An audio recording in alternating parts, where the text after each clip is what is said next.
All right. Some weeks it takes longer than others, but I'm here to say you're tuned into WMSE for Local Live. My name is Erin. Here with Cal. We're back in the studios. Hola. We are glad to be back after a really fun week with 1913 at Club Garibaldi last week. That was a blast. Yeah, it was. And this week is going to be another blast of a different sort. We're already celebrating Psych Fest coming back this weekend. And to herald Psych Fest weekend, we have organizer of Psych Fest, Andrew Shelp, and also leader of Mossfolk here in the studios. Yeah, and I don't know if you guys have had a chance to look over the lineup for Psych Fest, but as always, just a ton of amazing artists in there. As far as some of the local acts, of course, Mossfolk would be one. Brief Candles will be there. Voco Cash, Operations, just all kinds of great local and nationally touring acts as well. Some of these names are familiar from years past, and some are new that I've never seen before. So I always try to make it down there for at least one of the nights, and it's always a blast. Yeah, and this year it is. I think there's already been like a pre-party of some sort, and it's kicking off on Friday, April 12th officially, and Mossfolk is playing on that kickoff night.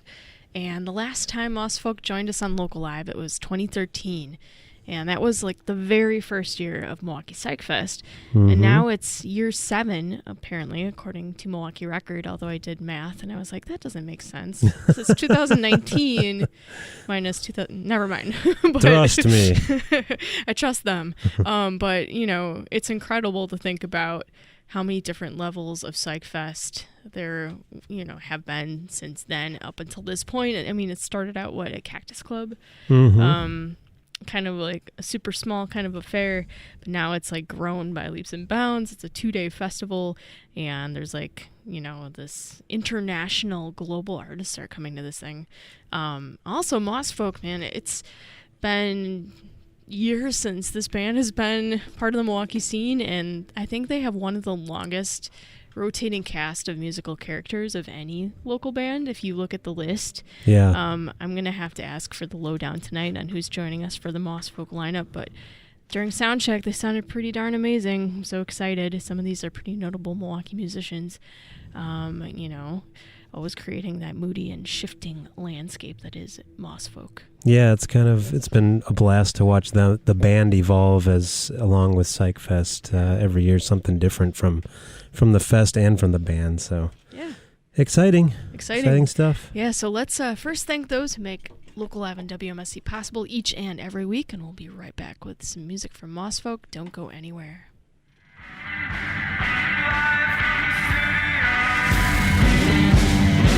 WMSE's Local Live is supported by Club Garibaldi. Located at 2501 South Superior Street in Bayview. Open 7 days a week, Club Garibaldi serves burgers, hot wings, and more, and features live music weekly. For more information and Club Garibaldi's live music events, visit clubgaribaldi.com.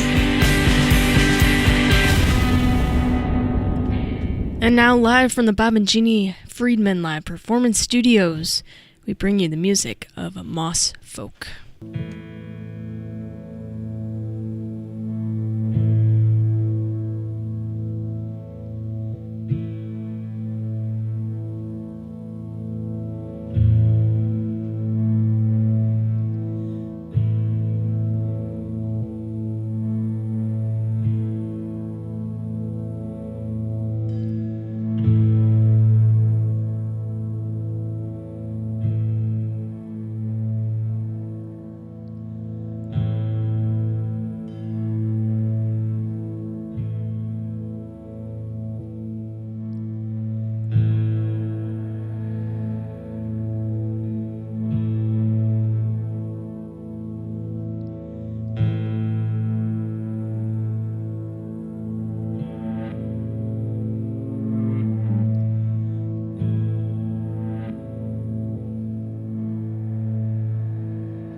Welcome back. That's right, Mindwebs. Tune in at WMSE.org or 91.7 FM on the weekends. Getting Moss Folk situated in here, but Andrew, leader of Moss Folk, is right in front of the mic. How's it going? It's going well. How are you doing, Erin? I'm doing good. And Cal? Doing good. Doing great. It was a great set. It was. We were rocking out in here. Right Improv on. jam. Thank you. So, over the years, Moss Folk has had so many different characters come and go. Yeah. Can you introduce who's on your lineup tonight? Yeah, for sure. Kevin Dixon's playing bass. Kevin's in a bunch of bands. Blue Unit, Brief Candles. I guess that's not really a whole bunch of bands. But he's also a recording genius, so if you need to record an album, he's the man to do it. If you like analog recordings that sound amazing, but... yeah, then Kendra Amelie is playing rhythm guitar, 12-string acoustic. She's in Names Divine, which is probably my favorite band in town. I love them. Not that you guys' bands aren't awesome too, but I love Names Divine. Favoritism. Then Dan Dahl on drums. Dan's in so many bands in town right now. Astral Hands, formerly known as Calliope. Old Prospectors. He's also playing in the Zelda Routine, right? Yeah. Doing the cool 8-bit arcade. It's all it's a full band, but yeah, it's arcade themed, like video game themed music. And then is it Periso? Periso. I know I always say Periso. William Periso is on auxiliary percussion this evening. He's kind of a jack of all trades for us all, but he's playing tambourine and shakers and stuff for us tonight. How long have you all been playing together in this formation? Oh, today. Just today? Today. Nice. No rehearsals. Love it. No practices. No rehearsals necessary. Yeah. Musicians can do that. It's really nice. Oh, musicians can. I can't. Whatever. So I guess, you've been... How long has Moss Folk been around? Can we clear the record? 2005 was the first time I had a Moss Folk show. I was living in Grand Rapids, Michigan, and it was formerly known as Tin Pigeons, and it was more like an Einsters and New Mountain, more of experimental, dub. We had homemade reverb tanks, lots of things that would hit to make noise with, and then there's drum machines and synthesizers, and somehow that evolved into guitar. I had been in playing guitar in a band right before I moved to Michigan over here, and I kind of missed playing guitar, so I was like, I kind of want to go back to rock and roll, if you will. But I love experimental music. That's where my heart lies. How has your approach changed since you started back in the guitar? Your approach to Moss Folk as a band? It's always it's been relatively the same, to be honest. Because it's always just basically just improvised, right, from note one, or you have some songs. There's songs, but yeah. So the songs, the only reason I ever wrote songs was to kind of break up the monotonous and mundane drones that we had going on. I love drone music, but I've realized after a few shows that playing in a bar to a bunch of drunk people and playing drone music wasn't conducive for getting asked back to that venue to play another show. I was doing a lot of art co-ops, art spaces, and DIY shows and things like that, which is totally fine. That's where it's at. But I wanted to play some bigger shows too, and so I had to write some songs, and then I try to make them as minimal and rudimentary and easy as possible because of the rotating members to bring it in. And then when you have a group of people playing with you for a handful of years, you can evolve upon those songs, and you can actually, so it's still improv, but now there's a route to improv around. Yeah. And I love playing music that way. I love playing structured music too, but improvisational and experimental music is where I like to focus. Yeah. Cool. I feel like there's a lot of musicians in Milwaukee that are okay with that too, Yeah. You go to some scenes and there's not a lot of people that are down with experimental stuff, but Milwaukee's really open-minded with that. For sure. Yeah. It's the Midwest in general, to be honest. Yeah. Midwest, the East Coast too, New York is huge into it. You have Lamonte Young and Terry Conrad out, they kind of set the bar for experimental music in New York in the 60s and 70s, and they have a great scene out in New York. They always have. But you have Detroit. Detroit's like a noise mecca. So you can always play noise shows or experimental shows in Detroit, and you'll have an audience. The Wolf Eyes guys, Kendra can speak to that. It's a very real thing. It's a big scene. Yeah. Well, with our limited amount of time left in our interview here, of course. Sorry. we do want to talk about Psych Fest a little bit. Yeah, for sure. Course. I'm thinking back to like the first Psych Fest. What do you remember about that event? Like aspects of it that you thought went really great, or aspects that you were like, okay, we're definitely changing this next year.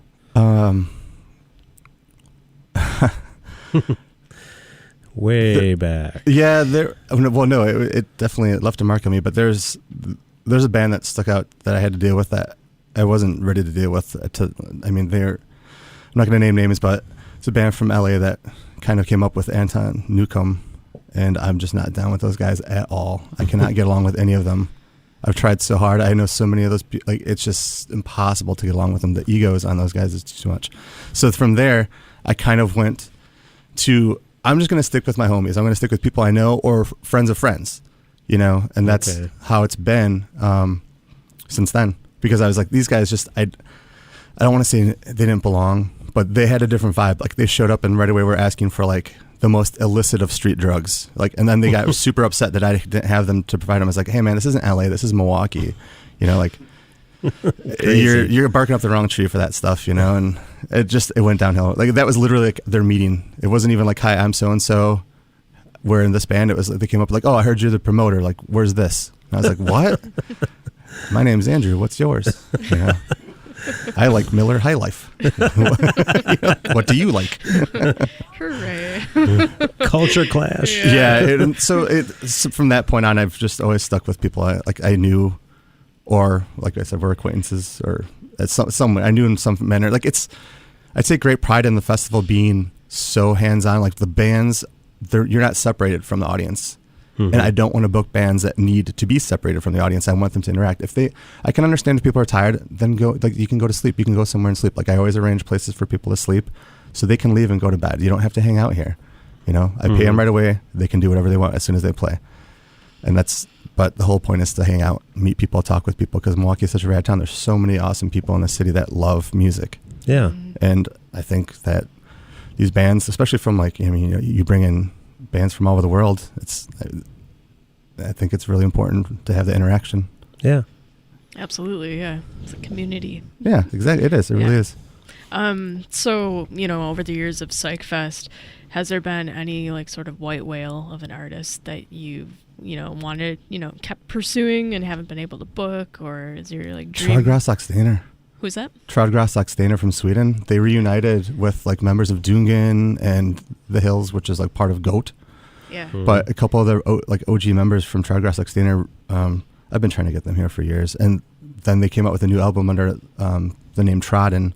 So it's still like Swedish. It's always like Parsons. It always says something like they had Harvester, International Harvester, Parsons Sound, Trådgrässaxstenar, now Trodden, but it's always Swedish for like something earthy. Like trees, like trees, grass, and stone is Trådgrässaxstenar, and Trodden, I think is like prairie or something like that, something to do with grass. Cool. But I was this close, but my wife and I decided to have a baby, so I had to move the festival up to April. And Trodden booked their tour for May, which was when I originally had Psych Fest planned. So not this year, maybe next year. I talked to Jacob a lot. He's a really cool dude, but besides them, like Manuel Gottsching would be huge. I've talked to him a couple of times coming here. It's so expensive because he's so huge. I didn't realize how huge he really is. It's like Asherah Temple, like that's obscure stuff, Oh yeah, but I forgot he also pioneered like modern electronic music through his guitar, though. But then that's what he's doing now. Is like it's like the first house music record was Manuel Gottsching. I don't know if you guys know that, but E204 did not. ETE4 was like the first embodiment, like for the first recording. It was like done in the 70s, all guitar music, just him just doing guitar arpeggiations. It's awesome, huge influence on me. But put that in mind. Loop. I got Loop. Yeah. Where do I go from there? Like that was huge. Yeah. That just fell into my lap. That wasn't even like that just happened. It's amazing. It's magic. It was meant to be. Yeah, and that's kind of that's how it seems to always happen. I just get it's just dumb luck. I get lucky. Like Holy Drug Couple plays here all the time because they just always end up being on tour at that time, But I haven't seen those guys in a couple of years, but it's just how it happens. Is there someone that's maybe lesser known on the bill this year that you'd like to give a particular, like, tell people they must see? I mean, a lot of bands are pretty well known. Thank you. I mean, everybody knows. I would think everybody knows Nest Egg at this point because Nest Egg's played here for like 4 years in a row. Because they're still kind of underground. Most of these bands are. I mean, New Candies from Italy is a lot more popular around the rest of the world. I didn't realize that they're actually a pretty big band. I had no idea. Me neither. Because they were like, "Hey, can we do this thing?" And I was like, "Sure, come over." Like, you're from Italy, so like I'm not going to fly you over. But if you end up booking a tour, like, yeah, we'll book a tour and then we'll come play. Sweet. And then Excellent. I've gotten so many messages about I can't believe you got New Candies, and I was like, oh, I should listen to them because I really didn't know much about them. Let's see. Triptides are blowing up, but I mean, people know Night Beats, Telescopes, obviously. Mr. Airplane Man. Do you guys know Mr. Airplane Man at all? I do not. That is a huge one for me. That was a big one for me for this year. They've been around for a while. Yeah, for sure. Like, I saw them, like, this is back like in like when the White Stripes were getting really big in like the garage rock revival was huge in the early 2000s. Yeah. That's when I first met them. I saw them at a bar in Madison, and they're so good live. And then I didn't realize that their newer stuff is kind of a little more ethereal, and they always touched on indie rock. It wasn't just like that like token blues duo. But that's what they do. Like, it's a two-piece. It's just drum and guitar. But they play off a lot of loops and stuff now, and it's kind of out there. But actually, I got them because I reached out to them. Margaret, the singer and the guitarist, really wanted to play, but they didn't have a booking agent. They never had one, apparently, ever. And I was like, well, I can give you this amount of money if that helps. And like, oh, yeah, that's awesome, but we can't. Like, we don't have like a way to get shows out there. And I was like, well, I can help you with that. And they're like, well, it'd be nice if we could just have somebody like, do that for us besides you, And so I hooked them up with an agent, and then the Space Agency out of LA, which has like half the bands that are playing, signed them. So they're like, yeah. So so like they're so appreciative because like, oh, this is the first agent we've ever had. Now we have full tours booked, and it's pretty cool. But I like that band a lot, so I'm excited to see them. I don't know if a lot of people know them, but it's like they do like, Lightning Hopkins covers, and they do some really cool stuff. But they have a lot of originals too, but they get down and dirty. They actually played a show with Umdu Mokhtar, who just played the warm-up party at the Cooperage on Friday. They played a show with Umdu out in Boston, and Marga and Umdu went up there and did like dual guitar attack things for the Mr. Airplane Man set, and it's amazing. They're a really good band. I think that's going to be a lot of people's favorite, to be honest. All right, well that's your recommendations, Milwaukee. Get out there to the Cooperage this weekend, and we're going to get the band out to play another set here. Do you think we could do another tenor? Yeah, we got a 10-minute song. All right, Excellent. Let's do that. Let's do that. All right, we're gonna have Awesome. Mossfolk go back out there. All right, We're thanks, going guys. to also give away some tickets to Yes, Sightfest in yes, just please. a couple moments here, so stick with us, folks. 10-minute song. I'll try to make it. All right, how about I play a message and then we'll give away the tickets after the message. We'll be right back in just one moment. Don't go anywhere. Hey, want to know what your favorite DJ just played? Now live from the Bob and Genie Friedman live performance studio, we bring you one more set from Milwaukee's Mossfolk. Here we are.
So I just want to thank everybody for tuning in to tonight's edition of Local Live on WMSE. Local Live is a production of WMSE Radio, recorded and broadcast live from the Bob and Genie Friedman Live Performance Studio on the downtown campus of the Milwaukee School of Engineering. Local Live is produced by Erin and myself and engineered by Billy Cicerelli. Video by Moleskin Productions. Hospitality for Local Live artists provided by Cedar Teeth Pizza, who can be found online at cedarteeth.com. Anodyne Coffee, who can be found online at anodynecoffee.com. And by Sprecher Brewing Company. More information at spreckerbrewery.com. For upcoming guests and archives of past Local Live performances, visit wmse.org. And tune in again next Tuesday at 6 p.m. for another edition of Local Live with Kaylee Conway. Got a new EP coming out, and I'm sure we'll hear lots of new music. Yep, and she's got an official show coming up on the 18th at Anodyne. All right, we're going to thank those who make Local Live and WMSE possible each and every week, and then we'll get you all settled in with some Midnight Radio, so don't go anywhere.